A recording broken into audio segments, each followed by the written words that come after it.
Hey nerds, we are going to do a review and breakdown of Star Wars Skeleton Crew Episode 5, starting now. Welcome back to the Nerd Social. I am Colin. And I'm David. So this episode is titled You Have a Lot to Learn About Pirates, and it is written by Myung Wesner, directed by Jake Schreier, and the spoiler-free logline of this episode is a seemingly pleasant world will test our heroes like no other. David, what are your spoiler-free thoughts about this latest episode of Skeleton Crew? I feel like this episode is an extension of the previous episode, and because they found what they're looking for, and now they brought up more questions and also more revelations. But I feel like this episode, the way it's organized or what the writers chose to do this episode, is pretty decent enough to get to further on the story. Yeah. My spoiler-free thoughts about this episode is it reminded me a lot of Indiana Jones' Kingdom of the Crystal Skull. I know that some people online mentioned that it was very much like The Last Crusade, especially with the trapdoor underground and the treasure room. I think a lot of people forget about that movie, but it did remind me of that. I also do agree, David, with some of the choices that they made were very strange. To have the kids on this particular planet, they could have made this planet a little bit more kid-friendly and a little bit more innocent. I think that when we went back to the continuous scene from episode 2, that was a little bit more kid-friendly. When I think about it, yes, there was some menace and peril, but it was more playful. Whereas this one was getting too dark. Also, the staff on the resort, that's stupid to think that the kids were little tiny aliens. I didn't quite buy that. I just think that they could have done a little bit more to maybe change the complexities of the planet or to just be more welcoming to the kids at hand.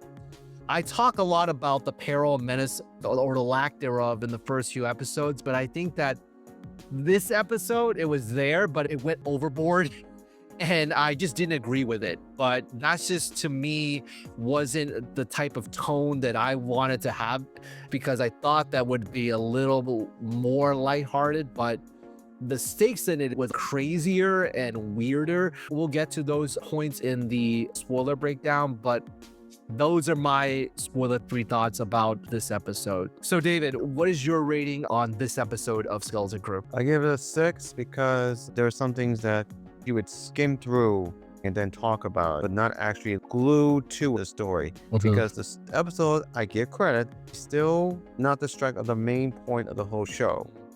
It dragged on. It could have been summed up in less than 15 minutes. I think I know why they do this, because it shows more of the character development, but this could have been done in the last episode. And there are some elements in the show that should not be in there because it's unnecessary to have. I just feel as though the peril and menace part really went overboard for me, and I gave it a 6, which is day 9, which means that it wasn't too bad, but I definitely felt that they weren't supposed to be there, the kids. And if you were older, I get it, but then that will look as though they were ignorant and stupid. So it's a very fine line to talk about very adult themes at the same time of having kids in a show. And I think that whoever was the writing team and the directing team really didn't hit the right notes in this episode, whereas from previous episodes they hit the right notes, and it's just it shows in what they offered in this episode. Any other thoughts before we get into spoiler talk?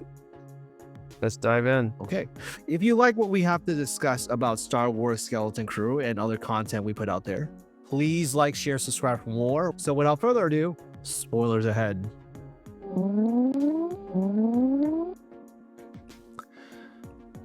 So we start off with the adults because we haven't seen the adults in a while. This is where it doesn't make any sense. And I think that they tried very hard to keep it centered around the kids, but they had to make it seem as though the adults are fairly responsible, but they get roadblocked by all these regulations and all these different types of restrictions that they can't contact the kids. They sidelined them where they're not involved at all. Whereas I think in reality, the adults would have been involved by now and they would have had their own adventure trying to find the kids. But Again, this is where you almost have to let go of that, trust the creative license that the showrunners have to make it kid-centric. And whether or not this is a good choice, it's really up in the air for me.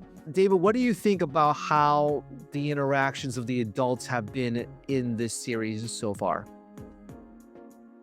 They're finally realizing that they were in some sort of like a stoic environment, that everything's left and right and up and down and also night and day and stuff like that. But then when the kids left and disappeared, now they're starting to think about what is really going on, because now they're finally an understanding that there's something really going on with the planet. Even Fern's mother is wondering the same thing too, and that everyone's like planning to figure out how to get a message out beyond the barrier, because I feel like they don't know what happened to the planet Alderaan, which was destroyed by the Death Star, and how the Emperor is gone, and now the so-called Old Republic is now the New Republic in this timeline as of right now. Back to the kids talking about fixing SM-33, hopefully he doesn't kill them again. But he's actually fine now.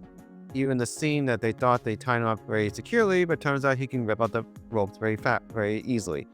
But the thing is that SM-333 had an override program for the previous captain. His memory circuits were fixed by KB, and then end up going to the planet called Lelupa.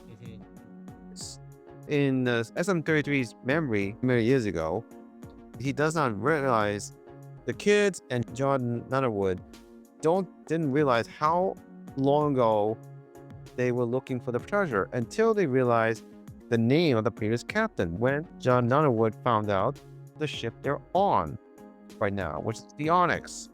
Realizing he figured out how long ago they were at Aden.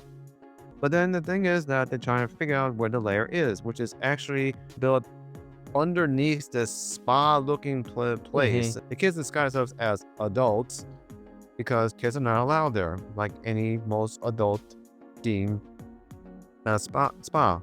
As we go to the next scene, now they're being greeted there with the flowers like you in Hawaii, and be sure you check, and then they have no weapons, no suspicious items, and even the droid itself is not a threat. Before we get to this scene with Pocket here, just wanted to go back to a couple of things. I said in the spoiler-free part that they should have picked a planet more kid-friendly, because they can have a kid-friendly environment in order for this to work. There's really no reason to make it like Las Vegas. I don't get what they were trying to pull here. I think that in the previous episode, when they were on the other world with Hana, that worked because they said that kids had agency. And they wanted something completely opposite where kids are not allowed. But then it just doesn't mesh with the story, because the premise of the story is kids. So it makes no sense for me to have an environment where kids are not allowed and they cover it up. So the staff, aren't they suspicious that they are tiny aliens like Jawas? I didn't get that at all. So that just frustrated me. And I think that here with Pocket, it's just trying to reiterate the fact that John is a scoundrel, and that we have to get reminded again and again, oh, he's a scoundrel, you can't trust him. But the kids have no choice but to trust him. So what do you make of him having another name and then doubling down on the fact that he's a scoundrel? Well, he has multiple names because due to different situations or different scenarios. So in this case, John Nutterwood, if it's his real name, goes by the name Dash Zenton, which is recognized by this character, Pocket, who is another bounty hunter. And they had a history together. She also knows him as Captain Sleevo. They did a bounty together, and she gets the credit of the hunt. Somehow it's all well as ends well, but it turns out later on the show, she actually betrays. We have the kids that go into some room where they feel that they're in Disney World, and they're being like kids, having fun. But John Nutterwood is frustrated with them because he really wants to get down to the lair. And the kid's like, what? Relax. And as they start searching around to find the lair, they split up to two teams. One team happened to pass by this hut. It's a nod of a familiar character, which is totally unnecessary. But then the kid just searching around to see what are the likely places that could you go down to the lair. And Fern thought that's a smart idea. It says it's possibly in the core. Let's follow the pipes. As you go to the next scene, the other group happen to find inscriptions, which have to be written during the Old Republic. But even though some of the residents there currently think it's just a decoration, John was wondering something's not right, but really they're getting close to it, which led to this giant head of a mix of a walrus and a octopus for some odd reason. I thought he was threatening at first, but then he actually wants to have some entertainment because he's being bored in the spa there. But the kids and John Underwood actually put up a show, literally, and this guy happened to open the door, but leaves a passage that's further down, which leads to here, which is basically the entrance to the previous captain's lair. He figured out a passcode of how to open the door, which is basically you pay a token. Yeah. They used the last of the Old Republic currency, which opened the door. But when they opened the door, the previous pirates showed up. And then they trapped themselves inside and found out it's a throne room of the previous captain of the Onyx ship they're looking for, the data port of where the coordinates of Ad is. And found it. It was a fresh-looking lamb chop, basically, when all the other food are still dead, which is clever. Then it ended up opening the data port there, which signaling that is the insignia of the previous captain of the Onyx. And it also revealed the coordinates of Ad, which led to a small mutiny where John Underwood challenged Fern to be the position of captain. Right. Which just became dark. They even with a knife on her neck, which I'm like, what are you doing? Yeah, this is where it lost me because, again, if you were in your 20s, okay, I get it. But these are kids, and you're like putting these type of adult situations onto a kid. And I just felt this is not how we supposed to do things. Not even in the 80s, where it's like, maybe Stand By Me had something like that, sure. Like some of the kids that had menace and peril got knives put in their necks. This just totally messed up my whole experience in a lot of ways. And you mentioned earlier before about the Hutt. Like, I had to look up the fact that the Hutt scene is the Hutt twin was from the Book of Boba Fett, which happened years ago. I just feel as though these are nods, but it doesn't fit into anything. That's what lowered the rating for me. And again, Indiana Jones, all right, you want to do a treasure room, fine. You want to be like Aladdin, fine. But this is the type of stuff where I'm like, what are you writing? Like, the kids being in this situation didn't seem as though that should have been the case. I just find it very disturbing. And is he going to kill her? And are you going to go really dark? And of course they didn't, because this is still Disney. So my question to you, David, is do you still think that Jod is a Jedi, or is he like a dark Jedi, or is he just happens to wield the Force? What are your thoughts about his arc? But also, we found the reveal that the reason why they're talking about treasure is because of a mint. And so that's a pretty creative thing, that Ad has this mint that can produce unlimited amount of credits.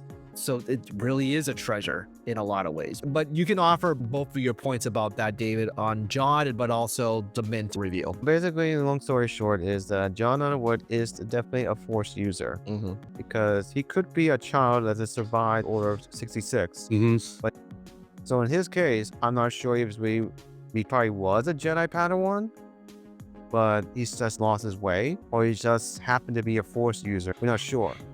I think he is a Jedi, because I don't know how he's able to telepathically to grab stuff with his telekinesis and everything. This lightsaber here, I don't know who it belonged to, obviously. That's the only point that got me excited to see him as holding a lightsaber, which it cut off to black. But then we found out what the real reason the treasure is, and that happened to be an Ad Underwood. There's nothing special about Ad Underwood at all. It just happened to bury the biggest thing, which is the mint, which is create the Old Republic currency, which is wicked valuable apparently. So, and the thing is, it's left behind. I mean, it wasn't made ever since the Republic that we know during the New Hope and then Return of Jedi. into the New Republic as well. So that was forgotten, which is what got John Underwood to turn against the kids. And maybe he just want to take the ship and then just take the kids as prisoner, but we'll see. But the way how it's ended, I'm thinking, oh, come on. It's just done with. Yeah. I think one more thing that I want to point out is that where it really hits reality is when Wim tried to use the lightsaber. Like a lot of times, it would be that he is the hero. He gets to use the lightsaber. He goes against Jod, but Jod didn't even need to use his force powers to counteract anything. And basically, Wim was very clumsy with the lightsaber, as Jod warned him that it's not like how you think it is. And Wim still was very resilient to find a trapdoor, and then they fell right before the scene cut to black. But it's, again, I do agree with you. The darkness of it just turned me off. And it's just, why was that necessary? And I just feel that hopefully to get back on track and realize that wasn't what it's supposed to be like, because they just had that in place and then it just went off the rails for a little bit. So hopefully it's just a blip on the screen. Any final thoughts before we wrap up this episode? So we want to hear your thoughts about Star Wars Skeleton Crew. Please comment down below. Like, share, subscribe for more content like this. And we will see you in the next video. All right. Take care, everybody.